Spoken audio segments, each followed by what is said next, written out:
Assalamualaikum warahmatullahi wabarakatuh. Kita lanjutkan lagi tadabbur kita yang pada kesempatan ini adalah memasuki surat ke-6 surat Al-A'raf ayat 12 sampai dengan ayat 22. Saudara-saudara para pemirsa Kreweng Aji Channel yang berbahagia serta kaum muslimin wal muslimat rahimakumullah. Assalamualaikum warahmatullahi wabarakatuh. Saya ucapkan juga selamat menjalankan ibadah puasa pada bulan Ramadan ini tahun 1447 Hijriah ini, yang pada hari ini telah memasuki hari yang ke-8. Juga saya ucapkan selamat berulang tahun kepada saudara-saudara yang lahir pada tanggal 26 Februari ini. Selamat berulang tahun, semoga sejahtera dan bahagia selalu. Kita lanjutkan tadabbur kita. Bismillahirrahmanirrahim. Qala man mana'aka alla tasjuda id amartuka qala anna khairum minhu khalaqtani min narin wa khalaqtahu min din qala fa'ti bidda minha fama yakunu laka an tadhakabara fiha ajuja innaka minal syakirin ola andirni ila yaumi yub'asyun qala innaka innal mundarin qala famima aghwaytani la aqudanna lahum siratal mustaqim summa la ardiyannahum min baini aydihim wa min khalfihim wa an aymanihim wa an syama'ilihim wala tazidu a'syarahum syakirin qala ruja' minha madkhura laman tamni'aka minhum la amla anna jahannama minkum azma'in wa ya adamuskun anta wa zawjukal jannata fakula min aisu syi'tuma wala taqraba hatihi syajarata fatakuna minadh-dhalimin fawaswasa lahu masyaitanu liyubdiya lahuma mawriya anhum ma min sya'atihima wa qala ma nahakum marmuhum ma an hadhihi syajarat syajarati illa anta kunna malakaini au takunna minal qalidin wa qasamahuma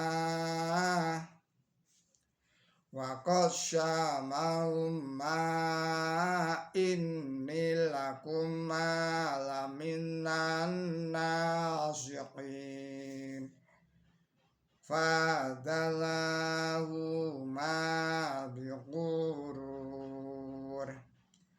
falamma dhaqal syajarata badat lahuma syau'atuhuma wa dhafiqa yaghsifani alaihima min waraqil jannah wa nadahuma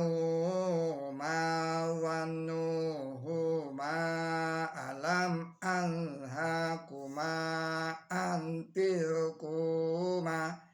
syajarati wa aqullakuma inna syaitana lakuma aduwwum mubin. Shadaqallahul adzim. Artinya dengan menyebut Allah yang maha pemurah, yang maha pengasih, Dia berfirman, apakah yang menghalang-halangi engkau tidak mau bersujud tatkala aku perintahkan kepada engkau? Dia berkata, aku adalah lebih baik daripada dia. Engkau menciptakan aku dari api, sedangkan dia engkau ciptakan dari tanah. Dia berfirman, pergilah dari keadaan ini karena tidak pantas bagi engkau berlaku sombong di sini. Maka dari itu keluarlah. Sesungguhnya engkau adalah golongan orang yang hina. Dia berkata, tangguhkanlah aku sampai datangnya hari tatkala mereka dibangkitkan. Dia berfirman, sesungguhnya engkau adalah golongan mereka yang diberi tangguh. Dia berkata, karena engkau telah memutuskan aku tersesat, pasti aku akan duduk mengintai mereka di jalan engkau yang benar. Lalu aku pasti akan mendatangi mereka dari muka, dari belakang mereka, dan dari kanan, dan dari kiri mereka. Dan engkau tidak menemukan kebanyakan mereka bersyukur. Dia berfirman, keluarlah dari keadaan ini terhina dan tertundung. Sesungguhnya barang siapa di antara mereka mengikuti engkau, niscaya neraka akan aku penuhi dengan kamu semua. Dan kami berfirman, wahai Adam, tinggallah engkau dan istri di kau di taman, dan makanlah sesuka kamu, dan janganlah kamu berdekat-dekat dengan pohon ini, agar kamu tidak menjadi golongan orang yang lalim. Tetapi setan membisikkan pikiran jahat kepada mereka agar nampak kepada mereka apa yang tersembunyi dari mereka, yaitu aib mereka. Dan ia atau setan berkata, Tuhan kamu melarang kamu dari pohon ini agar kamu tidak menjadi malaikat atau menjadi kekal. Dan ia bersumpah kepada mereka, sesungguhnya aku adalah penasehat yang jujur bagi kamu berdua. Jadi ia menjatuhkan mereka dengan tipu daya. Maka tatkala mereka merasakan pohon itu, aib mereka menjadi terang bagi mereka, dan mereka mulai menutupi dirinya dengan daun-daun taman.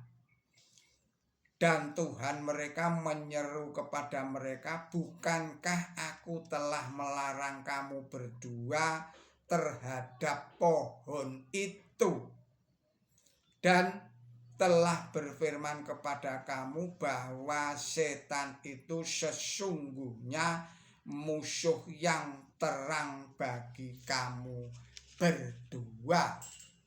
Saudara-saudara para pemirsa Kreweng Aji, channel yang berbahagia, serta kaum muslimin wal muslimat rahimakumullah. Di akhir ayat ke-12 ini diterangkan bahwa terciptanya manusia dari tanah berulang-ulang disebutkan di dalam Quran suci.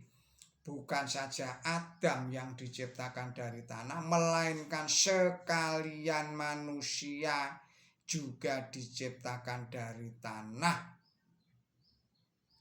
Berlawanan dengan manusia yang diciptakan dari tanah, setan mengaku diciptakan dari api.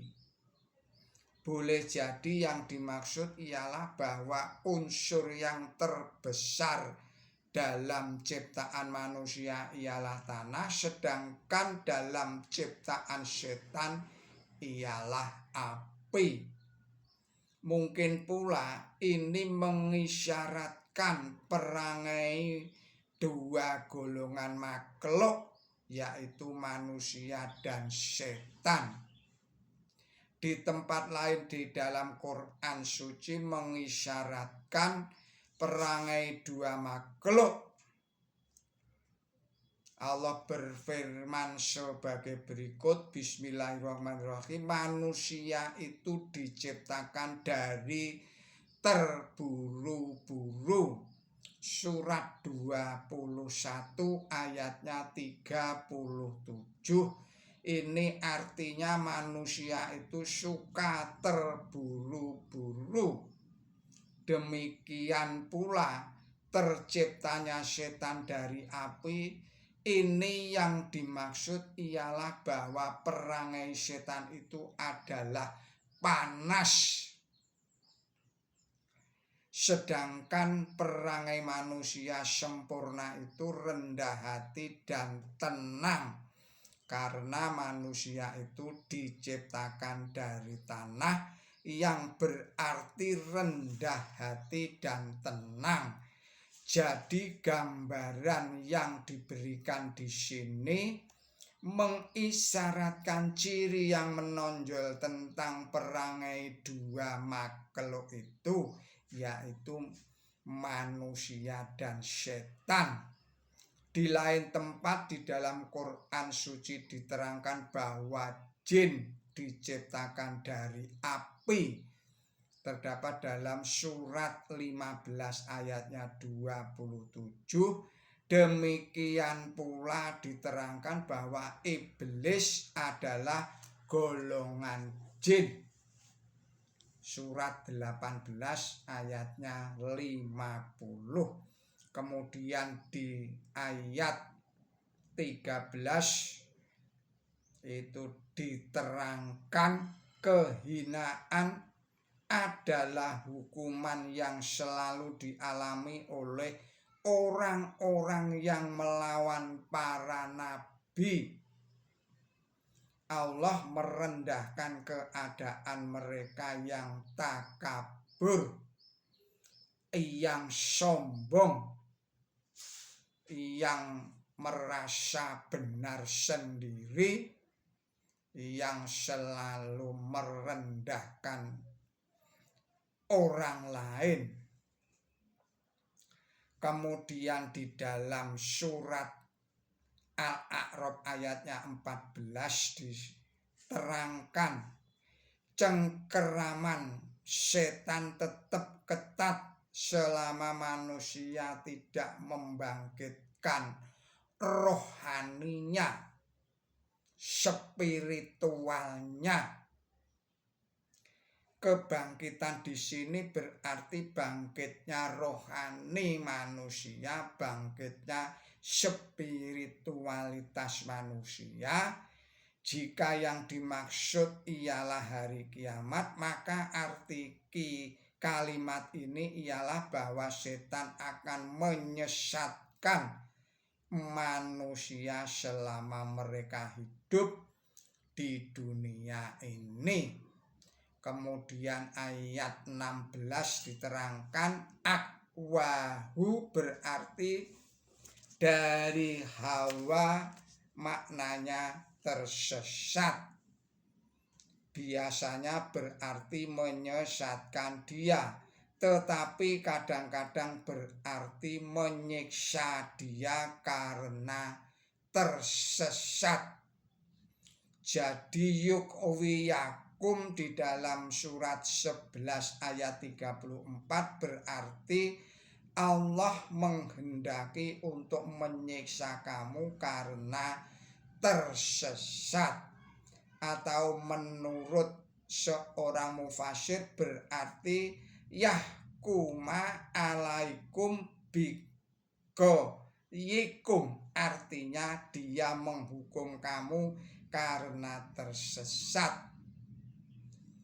Kemudian menurut mufasir lain kalimat itu berarti Tuhan membinasakan kamu. Tetapi kata goa yang dibentuk kausatifnya ialah agwa, berarti koba. Artinya ia kecewa atau gagal dalam mencapai cita-cita, dan berarti pula fasyada alaihi aisyuhu, artinya hidupnya menjadi buruk bagi dia. Inilah makna gowa yang tepat dalam surat 20 ayatnya 121. Oleh sebab itu kalimat ini dapat ditafsirkan dalam arti engkau telah membuat hidupku menjadi buruk bagiku, atau engkau telah menyebabkan aku kecewa selalu. Saudara-saudara para pemirsa Kereweng Aji channel yang berbahagia, ini adalah penjelasan atau informasi di dalam ayat 17 itu dikatakan lalu aku pasti akan mendatangi mereka dari muka, dari belakang, dari kiri dan dari kanan mereka, dan engkau tidak menemukan kebanyakan mereka bersyukur. Ini adalah sumpahnya setan bahwa setan akan menggoda manusia, membisik-bisikkan di dalam hatinya dari muka, dari belakang, dari kiri, dan dari kanan. Ini artinya setan itu membisik-bisikkan dari sisi horizontal manusia. Yang dimaksud adalah hubungan horizontal antara manusia dengan manusia. Yang tidak bisa ditembus oleh setan itu adalah dari arah atas dan dari arah bawah. Dari arah atas itu artinya secara vertikal. Dari atas ke bawah itu arah vertikal, artinya secara vertikal manusia yang selalu mohon perlindungan kepada Allah dari godaan setan itu tidak bisa digoda oleh setan. Dan juga manusia yang sedang bersujud meletakkan kepalanya di atas bumi, di atas tanah untuk menyembah mengabdi kepada Allah, itulah yang tidak bisa ditembus oleh setan, iblis maupun jin. Kalau dari arah muka belakang, kiri, dan kanan itu mampu ditembus oleh setan, jin, dan iblis. Kemudian penjelasan di dalam surat 7 ayat 19 ini adalah sebagai berikut.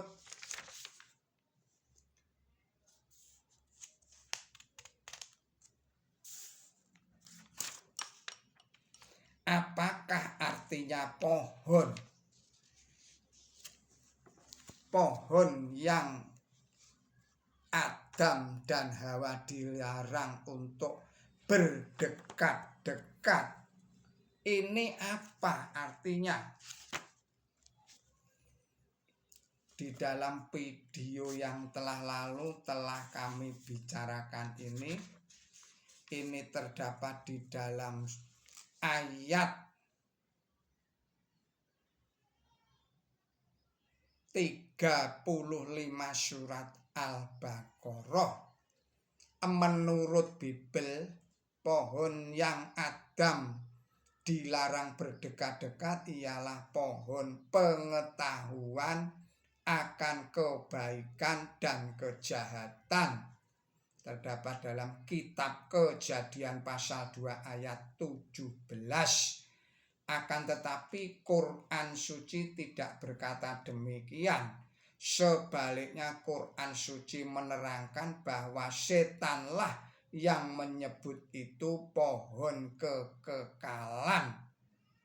Surat 20 ayat 120. Manakala setan membujuk manusia. Oleh karena itu pohon yang dimaksud di sini adalah pohon yang kebalikan dari pohon yang diterangkan oleh setan. Pohon itu pasti pohon kematian. Matinya rohani manusia. Pohon kejahatan. Tidak sanksi lagi bahwa di dalam ayat ini Adam berarti manusia. Dan manusia berulang kali dilarang dekat-dekat dengan kejahatan. Dan kejahatan itulah yang semua utusan Allah memperingatkan agar manusia menjauhkan daripadanya. Quran suci selalu menyebutkan pohon ini untuk menunjukkan bahwa pohon itu adalah sudah dikenal oleh manusia. Dan sepanjang sejarah manusia ia bukan saja diperingatkan supaya melawan kejahatan, melainkan pula dalam batin manusia sudah tertanam perasaan benci kepada kejahatan, bahwa kodrat manusia mengutuk kejahatan yang dilakukan orang lain. Adapun digunakannya kata pohon dalam arti kiasan, lihatlah pula di dalam surat 14 ayatnya 24 dan ayat 26 yang mengibaratkan perkataan baik atau kalimat thayyibah bagaikan pohon yang baik, yang akarnya kuat, yang batangnya menjulang tinggi, yang berbuah pada tiap-tiap musim, dan mengibaratkan perkataan jahat bagaikan pohon buruk yang tumbang dari muka bumi, yang tidak mempunyai keseimbangan yang tetap. Perintah supaya makan makanan yang melimpah di bumi, tetapi dilarang berdekat-dekat dengan kejahatan. Ini sebenarnya menggambarkan kodrat manusia yang suci. Manusia diberi hak untuk memanfaatkan sekalian alam semesta ini guna memelihara tubuhnya, dan diberi hak menaklukkan kekuatan alam guna kesenangan dan kebahagiaan jasmaninya, asalkan manusia tidak melalaikan jiwanya. Ini bukanlah perintah untuk memanjakan jasmani dengan mengorbankan rohaninya, melainkan perintah yang sudah tertanam dalam kodrat manusia. Bukan perintah yang diberikan melalui wahyu ilahi. Adapun kebutuhan akan wahyu ini baru datang kemudian.